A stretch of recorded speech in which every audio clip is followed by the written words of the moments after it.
اعوذ باللہ من الشیطان الرجیم بسم اللہ الرحمن الرحیم۔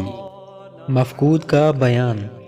مفقود اس شخص کو کہتے ہیں جس کا کوئی پتہ نہ ہو، یہ بھی معلوم نہ ہو کہ زندہ ہے یا مر گیا۔ مفقود خود اپنے حق میں زندہ قرار پائے گا، لہٰذا اس کا مال تقسیم نہ کیا جائے، اور اس کی عورت نکاح نہیں کر سکتی، اور اس کا اجارہ فسخ نہ ہوگا۔ در مختار۔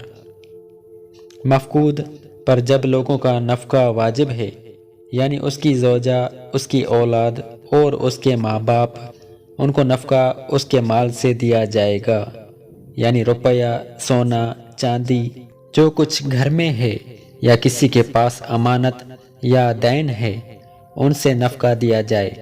ہاں، نفقہ کے لیے اس کی جائیداد منقولہ خواہ غیر منقولہ بیچی نہ جائے۔ عالمگیری۔ دوسروں کے حق میں مفقود مردہ ہے، یعنی اس زمانہ میں کسی کا وارث نہیں ہوگا، یعنی دوسروں کے اموال لینے کے لیے مفقود کو مردہ تصور کیا جائے۔ مورث کی موت کی وقت جو لوگ زندہ تھے وہی وارث ہوں گے۔ مفقود کو وارث قرار دے کر اس کے ورثاء کو وہ اموال نہیں ملیں گے۔ در مختار۔ یہ اس وقت ہے کہ جب سے گم ہوا ہے، اس کا اب تک کوئی پتہ نہ چلا ہو۔